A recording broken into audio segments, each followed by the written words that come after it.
All right, Shalom, and welcome to another show of GMS Collage. Giving all praise to Yahweh Shem Yahushai first and foremost. Giving double honors to the elder apostles of GMS who rule well, and giving honor and salutations to you other brothers that are out there teaching the word in sincerity and truth. All right, so today's gonna be a quick lesson. I got a quick story I wanted to tell, and then go into what's the difference between the men of the Lord and your everyday average Christian that's going to the church every weekend. What's the difference between us two?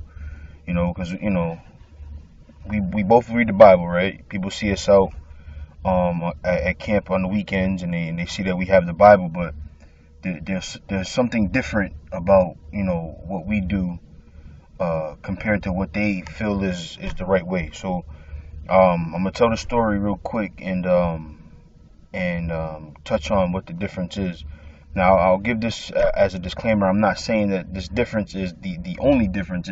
It's just one that stuck out in my mind when I heard what I heard throughout the last couple of weeks. So without further ado, I was at work in my cubicle, and there's this guy at my job who's a so-called born-again Christian. So which to me that means he was out there in the world partying, and getting drunk or getting high, whatever it was. I don't know the man in his personal life, so I won't say what exactly he was doing because I don't know. But that's what I always think of when I think of a born-again Christian. I think of these people who they were wild and crazy, and then they got guilty and so-called found Jesus and accepted him into their heart, and then that was the the end of it. So I was in my cubicle and I heard him. He was having a conversation with another guy, and the guy asked him, hey, do you still go to church? And he turned and said, well, it's. No, I haven't been lately. I was, I had a ski trip that I went on, and I hurt my back, and I figure I'll get back into it once the ski trip was over and my back healed up, and probably once.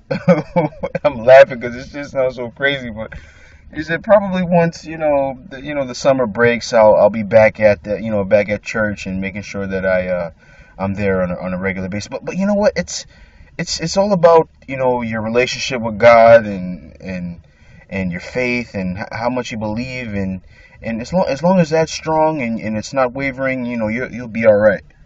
So in other words, yeah, sometimes I want to be in it, sometimes I don't want to be in it, and the fact that he needed to wait for a ski trip, a family ski trip to be over. Of course, this is he could be a Jake. I mean, this dude might be a Jake. You don't act like Esau. I'm just trying to imitate him. But he went on a family ski trip and said that was his reasoning for not going to church. So I found that crazy. So I said, that's the difference. That's the difference between the people who are so-called Christians in the world and that go to church on the weekends every Sunday. In comparison to us, we're devoted to this thing, man. We're devoted, and I started, thinking of different things, and we've dedicated our lives to, being men of the Lord in hopes that we can attain salvation. To them, it's just a simple thing as opening your heart to Jesus. But to us, we understand that there's a ministry that has to be done, and there's work that needs to be done, and we've devoted our lives to pushing that ministry and to taking part in it so that we can possibly receive salvation. So I want to go into something real quick, because when I was into that the Baptist church at one time, and they teach you when you're a kid in Sunday school. You go home and you pray and you open up the doors of your heart and you accept Jesus in. But what they don't understand is that you can't choose to serve the Lord, and that's why you'll get a guy like this guy I'm talking about who Sometimes he wants to go, or he wants to take a family ski trip, and you know what, that reminds me of a scripture. Uh, Bear with me for a minute.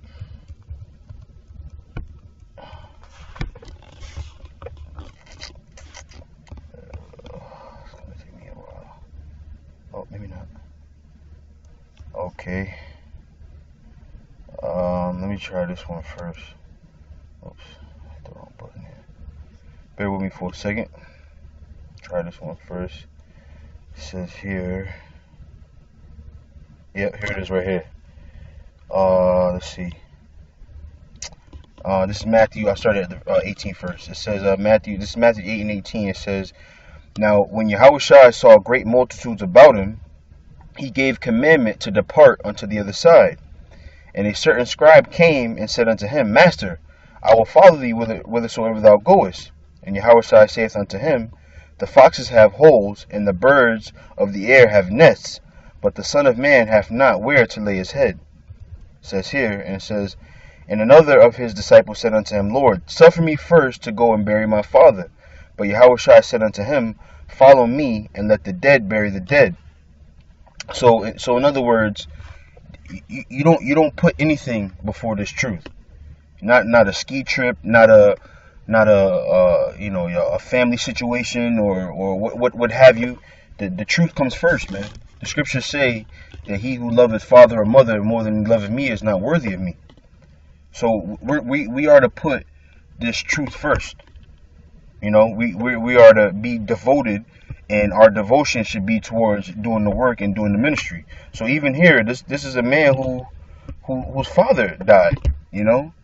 So you would think to yourself that even your job would understand that, right? Your job would tell you, hey, go ahead and go to your father's funeral and what have you, and we'll see you when you come back. They'll even give you some a leave of absence or a bereavement leave or whatever they have for a lost loved one, and they'll give you that time off. But here, this is to show how serious this thing is, man. How serious this thing is. So again, like I was getting to, this is why the Lord is the one who does the picking. He's the one that says, okay, this is the one I want. This is the one I want. Okay, I want him. Because people are again forgiving of their own selves. So they have this mentality that they develop that says, I'll do it tomorrow, or I'll go next week, or I'll go, I'll wait for the ski trip to be over and what have you. So that's why the Lord is the one who does the choosing. So let me go to this real quick.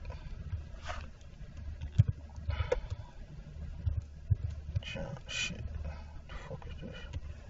I think it's John 15. 15 and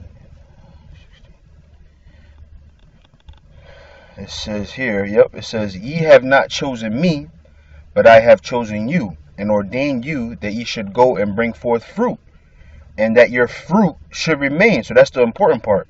So it's not a thing where you can come in and endure for a little while and then say, you know what, this ain't, this is not my thing. I'll go do this, or be in it and be, straddling the fence and saying, sometimes I'll go to camp and sometimes I'll do this. This should be your main priority, man. The truth and pushing the truth should be your main priority. And again, you should be devoted. All right. So it says that whatsoever ye shall ask of the Father in my name, he may give it you. See, and that's another thing too about, Christians in the church, right? They're not willing to, do the work. They're not willing to, do it to the extreme that we do it, but yet and still they ask for things at the Most High's hands. They ask for gifts. They ask for, money. Help me pay this bill, Lord, or whatever, So they're willing to ask the Lord for something, but they don't want to do this work. So this is why the Lord, he does the choosing. He's the one that picks his worthy servants, It's like the draft, like the NBA draft or the NFL draft.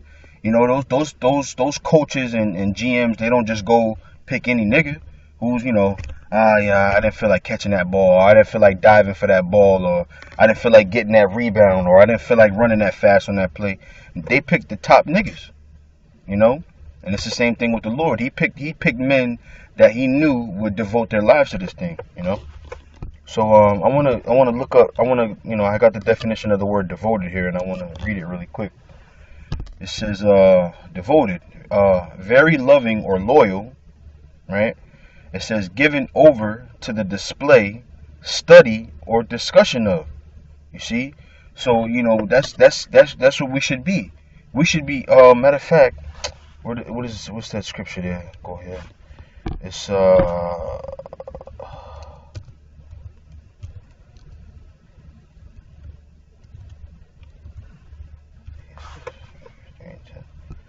It says, it says, but the day of the Lord, this is 2 Peter 3:10. It says, but the day of the Lord will come as a thief in the night, in the which the heavens shall pass away with a great noise, and the elements shall melt with fervent heat.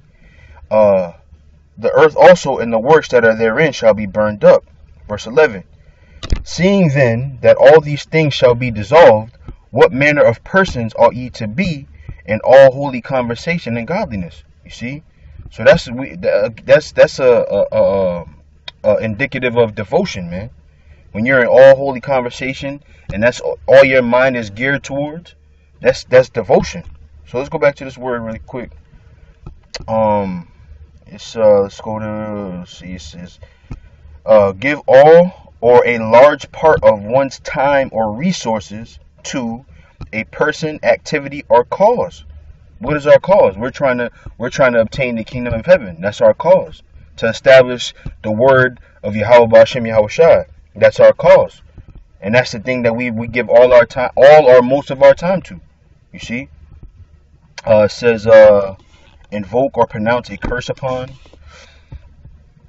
So it says here, in the breakdown of the word, the etymology rather, it says D means formally, and vovere, to vow. Okay, so it means to formally vow. So when you come into this thing, you're taking a vow that you're gonna continue in it until death, man. And this is just like a marriage, until death do us part. You know, aren't we to be adorned like the wife of Yahushua, or as the wife? So till death do us part. That's our vow, man. If you're not dead and you're still breathing, you're supposed to be doing this thing. All right. So I got a couple more scriptures here that I'd like to read. This is 1 Corinthians 4:1. It says, "Let a man so account of us as of the ministers of the Messiah and stewards of the mysteries of the Most High." So I want to look up that word stewards. Okay. It says here, G3623. Let's play it. Hopefully it's not too loud. Forgive me if it is. Strong's G3623. Oikonomos. And it means the manager of a household or of household affairs. In this case, what is the household? The household is the nation of Israel, and the affairs are what? The ministry. Teaching about, the Lord Yahushua. Telling the world, prophesying to the world that the Lord Yahushua is coming to destroy this place. And he's going to come deliver us simultaneously out of that destruction. Okay? It says here, in A, it says, especially a steward, manager, superintendent, whether freeborn or, as was usually the case, a freed man or a slave, to whom the head of the house or proprietor has entrusted the management of his affairs. You see? So this is the Lord's house, right? The Lord Yahushua, this is his house. And he's entrusted us with these affairs. So it is our duty, right? It is our stewardship to take that ministry and push it forth, man, with all our might, or as best as we can, to the best of our ability. Okay? It says let's see. It says the care of receipts and expenditures and the duty of dealing out the proper portion to every servant and even to the children not yet of age. And that's heavy, man. Because let's take the elders for example. They'd be like the heads of that stewardship, right? And they gave our proper portion to the things that we may know, And then in turn, we teach other people, right? And in fact, that reminds me of a scripture. I think it's 2 Timothy 2 and 3. Let's see. Yep, it says. Okay. Let's read the first verse. It says 2 Timothy 2 and 1. It says, "Thou therefore, my son, be strong in the grace that is in the Messiah Yahushua. And the things that thou hast heard of me among many witnesses, the same commit thou to faithful men who shall be able to teach others also." You see? So again, let's go back to that. I think I did. Let's see. I did. So let's do this. Hit the back button. So it says here, dealing out the proper portion to every servant. See? So when you teach a man and he goes out and he takes what he was taught, which was his proper portion, and he goes out and gives that which he learned. Okay? It says, and even to the children not yet of age. So again, you got some people in this truth that are not as high as others, right? The lower men, who are may not have as much wisdom or maybe just coming in. Those are the children that are not yet of age. You see? So it says, the manager of a farm or landed estate, an overseer, the superintendent of the city's finances, the treasurer of a city, or of treasurers, or quaestors. I don't know that word. Of kings. I'll look it up later. So it says here, metaphorically, the apostles and the other Christian teachers and bishops and overseers. You see, so that's our duty. We've been called to be stewards. The Lord Yahushua isn't here right now, so we're his spokesmen, his stewards, and we're supposed to take on this ministry regardless of what's going on in our lives. Some of us have some of us have had our women in the hospital and we couldn't necessarily get to them. Some of us have had our children in the hospital, but we had to come back and do this work. The work has to be done, and that's our duty. So I got another scripture here. I think this is it. Yep. This is Ephesians 4 and 1. It says, "I therefore, the prisoner of the Lord, beseech you that ye walk worthy of the vocation wherewith ye are called." You see? So Paul, he called himself a prisoner of the Lord. And when you're a prisoner, what is your life is basically based around what your master tells you to do, or what the what's the word I'm looking for here? Who's the warden? So whatever schedule the warden puts forth, okay, they go out on the yard at this time. Okay, lunch is at this time. Okay, breakfast is at this time. Okay, rec time is at this time. So you as a prisoner, you got to do what the master has told you to do. And likewise, the same thing with us in this truth. We as stewards, we as prisoners, have to do what the Lord has told us to do. And he commanded us to take this word and go out and teach it, man.